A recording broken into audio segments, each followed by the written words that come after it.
मुस्लिम league नून के अपने ही लीगी रहनुमाओं ने नवाज शरीफ से कैसे बगावत कर दी। इस्टेब्लिशमेंट ने तहरीक इंसाफ की मदद कैसे की, जबकि चीफ जस्टिस और आर्मी चीफ कैसे मुमकिन है कि वो आपस में इत्तेहाद कर चुके हैं, किस नौयत का और किस नुक्ते के ऊपर और कैसा इत्तेहाद है। आज की इन 3 अहम खबरों के ऊपर आपसे बात करेंगे। अस्सलाम वालेकुम, आप देख रहे हैं गोरखधंधा अबरार कुरैशी। आपसे महातूब पाकिस्तान में देखने और सुनने वालों को ईद मुबारक।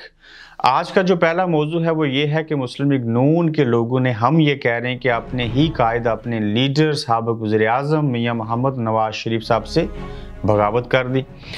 ये मुमकिन कैसे हो सकता है और ऐसे हुआ क्यों, और एक नामुमकिन चीज़ मुमकिन कैसे हो गई। आपको यकीनन इस बात का जो है वो यकीन होगा, या हमने आपको 12 मरतबा ये चीज़ें कही थी कि जब भी इस्टेब्लिशमेंट चाहती थी या हुकूमत के नून लीग के और तहरीक इंसाफ के मुज़ाकरात की बात आती थी, तो 12 मरतबा आपको बताया कि नवाज शरीफ और मरियम नवाज शरीफ साहिबा इस बात से इनकारी हैं। वो किसी सूरत नहीं चाहते कि इत्तेहाद मुज़ाकरात किए जाएं।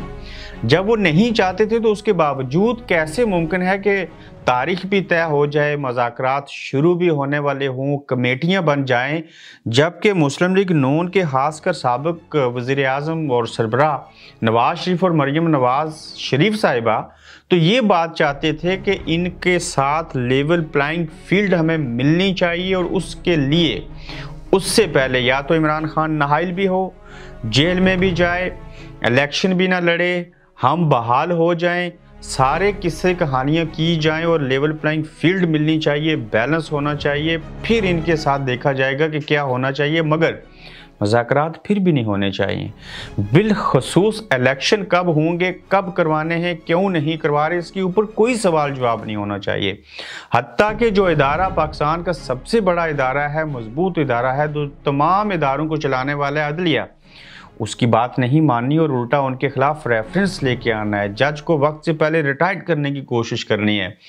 ऐसा बिल लेके आना है जिसके तहत मुझे नवाज शरीफ को, जैसे आज खुद नोटिस के तहत 100 मोटो लेके नाहल किया गया, जेल में डाला गया, वजारत उज़्मा से मैं फारिग हुआ, इस चीज़ को ख़त्म करने के लिए आज खुद नोटिस को ख़त्म कर देना चाहिए, और फिर अपील का हक मुझे मिलना चाहिए। जाके अपील का हक मिले तो मैं उसको हक को इस्तेमाल करते हुए, राइट ऑफ अपील को इस्तेमाल करके, मैं अपने केसों से जो नहलियत है उसको बहाल करवा सकूं, अहल हो सकूं।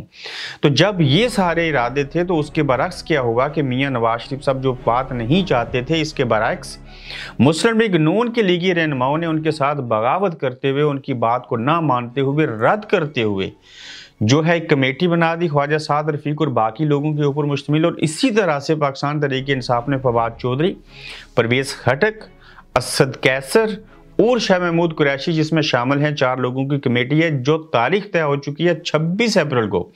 पाकिस्तान तहरीक इंसाफ और मुस्लिम लीग नून की मुज़ाकराती कमेटी जो है वो 26 अप्रैल को पहले मुज़ाकरात में एक दूसरे के आमने सामने बैठेंगे। उसमें इलेक्शन के ऊपर बात होगी, कैसे आइन और कानून की रोशनी में इंतखाबात करवाने। तो जब ये तारीख तय हो गई, कमेटियाँ बन गई, नवाज शरीफ साहब पार्टी के साबिक़ सरबराह, साबिक़ वज़ीर-ए-आज़म, उनकी बात ना मानेगी और मरियम नवाज शरीफ साहिबा की, तो इसको दूसरे लफ्ज़ों में बगावत कहते हैं, उनकी चीज़ों को रद्द करना। तो जब शहबाज शरीफ साहब जो हैं, इनकी और अपने बड़े भाई नवाज शरीफ साहब की जो नाचाकी थी, जिसमें इसहाक डार साहब शहबाज शरीफ साहब को जो थे वो वज़ीर दिफा ख्वाजा आसिफ किरदार अदा कर रहे थे कि ये बर्फ़ पिघली और आपस में दोनों भाई बात करें। ये नाराज़गी, ये खलश जो थी, ये इस वजह से पैदा हुई थी कि जिसके बायस शहबाज शरीफ साहब नवाज शरीफ साहब को मिलने सऊदी अरेबिया 27 रमज़ान को उन्होंने जाना था, वो नहीं जा सके थे। दोनों भाइयों की तलखी हुई, और उसकी वजह भी ये थी, इमरान को नाहल करो, फलां चीज़ करो, ऐसे करो, वैसे करो, जजों के खिलाफ चीज़ें करो। तो शहबाज शरीफ साहब ये कहते थे कि नहीं, मुज़ाकरात होने चाहिए, बात आगे बढ़नी चाहिए, अक्टूबर से थोड़ा पहले और मई से थोड़ा बाद में कहीं हम बैठ सकते हैं, बातचीत हो सकती है। जबकि पीपल्स पार्टी जो ऐसे कहती थी कि मुज़ाकरात होने चाहिए, सारी चीज़ों को लेके आगे बढ़ना चाहिए।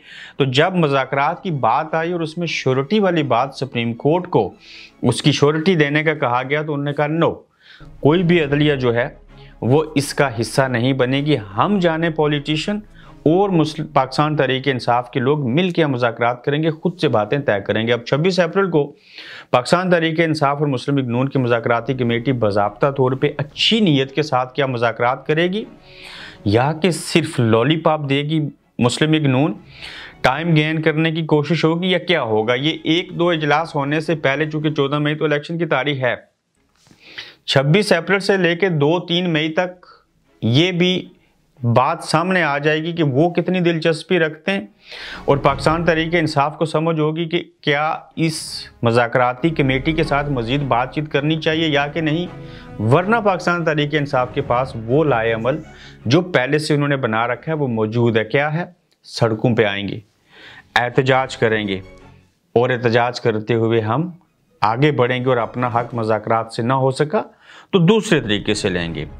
इस्टेब्लिशमेंट ने तहरीक इंसाफ की कैसे मदद की, ये भी एक बड़ा अहम नुक्ता है। अब आप देखिए कि वो इस्टेब्लिशमेंट जो इमरान खान को कुचलना चाहती थी, शायद अब भी कुचलना चाहती है, वो इस्टेब्लिशमेंट जो कि पीडीएम की तरफ दिखाई देती थी और आज भी दिखाई देती है, लेकिन एक छोटा सा धड़ा है, मखसूस ग्रुप है और पावरफुल लोग हैं जो आज भी चाहते हैं कि इमरान किसी तरह से कमज़ोर हो जाए। वो स्टैब्लिशमेंट आज जो है उसने मुस्लिम लीग नून और पाकिस्तान तहरीक इंसाफ के दरमियान जो मुज़ाकरात शुरू हुए, जिसमें हमने पहले कहा कि मुस्लिम लीग नून ने जो नवाज शरीफ साहब हैं उनसे बगावत करके इधर गए हैं, तो इनको इस तरफ लाने वाले, मुज़ाकरात की तरफ खींच के लाने वाले शहबाज शरीफ साहब, चूँकि इस्टेब्लिशमेंट एक पेज पे हैं, नवाज शरीफ साहब की राय और है, तो इस्टेब्लिशमेंट ने मुस्लिम लीग नून को पाकिस्तान तहरीक इंसाफ के दरमियान जो मुज़ाकरात होने उसके लिए कायल किया है। अब जब इस्टेब्लिशमेंट कायल कर रही है तो ऐसा करके वो एक तरह से तहरीक इंसाफ की मदद कर गए। अब ये मदद अब हमें लग रही है, लेकिन अमली तौर के ऊपर जब ये मुज़ाकरात शुरू होंगे, इलेक्शन की डेट तय हो जाएगी, तो फिर हम समझेंगे कि ये हकीकत में मदद है। लेकिन इस वक्त भी जो मुज़ाकरात शुरू हुए हैं इसमें इस्टेब्लिशमेंट का किरदार है, और ऐसे करना और नवाज शरीफ की बात को न मानना और शहबाज शरीफ की बात को मान के नून लीग का मुज़ाकरात के लिए जाना, ये इस्टेब्लिशमेंट की तहरीक इंसाफ के लिए मदद के तौर पे है। अब फिर वही बात आ जाएगी कि जो इस्टेब्लिशमेंट बीच में चाहती है कि मुज़ाकरात हों, ये किस हद तक जो है वो संजीदा है। क्या ये सिर्फ सुप्रीम कोर्ट का प्रेशर है? क्या इनके पास कोई मुतबादल बात नहीं, कोई चीज़ नहीं है जिसकी वजह से इनको मुज़ाकरात की तरफ माइल होना पड़ा? अगर इस्टेब्लिशमेंट ने यहाँ तक लोगों को बिठा दिया, कमेटी बन गई, मुज़ाकरात शुरू हो जाएंगे, तो क्या इस्टेब्लिशमेंट बज़ात खुद जो है वो संजीदा है या मजबूर है? संजीदा क्या इस बात में है कि मुज़ाकरात कामयाब हों और इलेक्शन का गोरख धंधा सुलझ जाए, या कि मजबूरी है? अगर हम इन दोनों चीज़ों का मवाजना करें तो उस अगले जो पॉइंट है उसके ऊपर डिस्कशन करते हुए कि चीफ जस्टिस और आर्मी चीफ का आपस में कैसे लगता है कि इनका इताद हो चुका है, और वो दोनों इताद से मुराद है कि एक पेज के ऊपर हैं। देखिए, इस्टेब्लिशमेंट ने मुज़ाकरात के लिए इनको बिठा दिया, दूसरी तरफ अदलिया भी यही बात चाहती है कि इलेक्शन, और अब जो मुज़ाकरात के लिए आपस में बैठे हैं उसका भी मकसद यही है। ये अलग बात है कि ये जो मुज़ाकरात वाली बात है और इस्टेब्लिशमेंट और मुस्लिम लीग नून जो कुछ करेंगे इसके ऊपर एतबार नहीं किया जा सकता, मगर जब DGISI, DGMO और बाकी अफीसर चीफ जस्टिस साहब को, उमर अता बंदयाल साहब को उनके चैम्बर में जाके मिले, 3 घंटे मुलाकात हुई, ये खबर भी हमने आपको पहले दी थी, यकीनन सबसे पहले दी थी। तो जब ये बातचीत हुई थी तो उसमें वाज़ह तौर पे चीफ जस्टिस साहब ने हर सवाल के बाद में कहा आइन के ऊपर अमल होगा, इलेक्शन होंगे। जब कुछ भी ना बन पड़ा तो उससे भी पहले आपको बताया था कि आर्मी चीफ बराह रास्त फ़ोन पे बात करते रहे चीफ जस्टिस के साथ। फिर जजों को प्रेशराइज भी करने की कोशिश की गई। पाकिस्तान बार कौंसिल जो थी, आई थिंक, या पाकिस्तान की कौन सी कौंसिल, उसको भी इस्तेमाल किया गया कि बाइकआउट कीजिए अदालतों का, आप भी बयानात दीजिए। उनके मुखालिफ आज भी दे रहे हैं, मगर उसके मुकाबले में बाकी लोग वकला जो थे वो खड़े हो गए और वो एक पेज पे आए, और फिर एतजाज़ एहसन और लतीफ़ खूसा जैसे लोगों ने कॉन्फ्रेंस करवा दी गोल टेबल के दौरान इर्द गिर्द बैठ के। तो इन चीज़ों से काफ़ी अच्छा खासा प्रेशर पड़ा। तो अब एक नुक्ते के ऊपर ये ऐसे यकजा हुए हैं कि इस्टेब्लिशमेंट भी वही बात करवाने की कोशिश कर रही है जो कि सुप्रीम कोर्ट चाहती है, और सुप्रीम कोर्ट तो पहले से कह रही है कि आइन के ऊपर अमल करो और इलेक्शन करवा दो। तो ऐसे हमें लगता है कि फिल वक्त ये दोनों एक पेज के ऊपर हैं। अब इनमें से कौन इन चीज़ों को इम्प्लीमेंट करवा सकेगा, कौन धोखा देगा, कौन चाहता है कि टाइम गेन किया जाए, ये 26 अप्रैल को जो मुज़ाकरात के लिए पहली बार बैठेंगे, आगे बात बढ़ेगी, जो हालात आगे जाएंगे। सुप्रीम कोर्ट को पहले से भी समझ है, आखिरी कोशिश है मुज़ाकरात के ज़रिए, वो भी समझ आ जाएगी।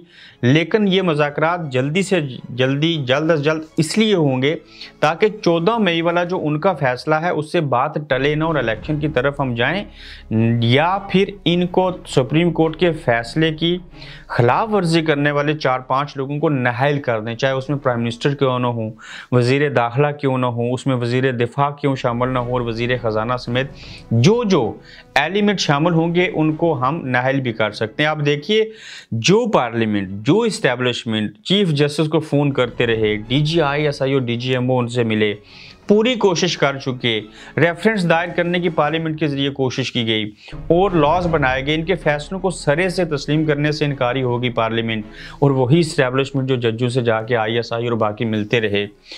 तो क्या इन लोगों के इरादे अब अच्छे हो गए और तब इरादे इनके बुरे थे, और क्या इनके ऊपर एतबार किया जा सकता है? इस सवाल का जवाब ये हर बंदे के जहन में भी है, और ये सवाल और इस सिचुएशन से सुप्रीम कोर्ट भी वाकिफ़ है, पाकिस्तान तहरीक इंसाफ को भी समझ है। सिर्फ वो ये चाहते थे कि कोई नाहल ना हो, खिलवाड़ ना हो। इमरान खान भी यही चाहते थे कि लोगों को सड़कों पे लेके ना हो, मुल्क के अंदर बदअमनी ना हो। अब ये अपने ही जाल में फंसते गए, अब मज़ीद फंसेंगे, और ये मुज़ाकरात अगर नाकाम हुए तो इसमें मुश्किल में आएगी सिर्फ मुस्लिम लीग नून, और कोई नहीं आएगा। सिंध में जरदारी साहब की हुकूमत पहले भी थी, अब भी है, आइंदा भी रहेगी। पंजाब इनके हाथ से निकल चुका, KPK पहले से निकल चुका हुआ है। गिलगित बल्तिस्तान में जो हुकूमत है वो PTI की है, आज़ाद कश्मीर की हुकूमत चली गई है, लेकिन आज भी 22 और 31 वाला जो फिगर है, इतना तजाद है, 5 लोगों को कभी भी वो पलटा खा सकते हैं। जो ये उधर चीज़ें होंगी तो वो भी चीज़ें वापस आ जाएंगी। नुकसान किसका होगा सारे अमल में? मुस्लिम लीग नून का, चूँकि उनके हाथ कुछ नहीं आएगा अगर वो लोग नाअहल हो गए, या फिर नाअहली के बाद इंतखाबात भी हो गए। तो अब देखते हैं, ये सियासत है, सियासत बड़ा बेरहम खेल है, लेकिन वहीं पर सियासत को मकारी भी कहा जाता है। इस अमल में कौन जीतेगा, कौन हारेगा, ये मुकाबला होने से पहले ही पता है कि इलेक्शन हुए तो इमरान खान जीतेगा और मुस्लिम लीग नून हारेगी। ताहम अगर नवाज शरीफ साहब वापस चले जाएं, उनको भी लेवल प्लेइंग फील्ड मिल जाए, अगर कोई देना चाहता है, अगर किसी को लगता है कि इनके साथ नाइंसाफ़ी की थी जो बाजवा रजीम थी या जनरल फैज़ लोगों ने, तो फिर तो और बात होगी। अगर ये वापस नहीं जाते और इसी तरह से बाहर बैठे रहते हैं और ऊपर से इलेक्शन हो जाते हैं, तो फिर वन मैन शो होगा। उस बंदे के साथ पाकिस्तान की अवाम है। अगर पाकिस्तान की ये अवाम इमरान खान के साथ रहे, इस्टेब्लिशमेंट भी घुटने टेक देगी, ये चीज़ें भी हो जाएंगी, मार्शल लॉ भी कोई नहीं लगाएगा। आज तक अगर कोई थोड़ा सा खड़ा है इमरान के साथ, वो अपनी वजह से हर खड़े हैं, वो अदलिया के गिने चुने चंद लोग हैं। अगर ये ना होते तो तारीख शायद है कि इस्टेब्लिशमेंट और अदलिया ने मिल के इसके ऊपर रूल किया है, और जब सब दरवाजे बंद हुए तो इस्टेब्लिशमेंट ने अदलिया से फैसले करवा के चीज़ों को लेके वो हमेशा आगे बढ़े हैं। अपना ख्याल रखिएगा, अपना फीडबैक दीजिएगा। इससे भी अहम खबरों के साथ फिर हाजिर होंगे। एक मरतबा फिर देखने और सुनने वालों को हमारी तरफ से ईद मुबारक।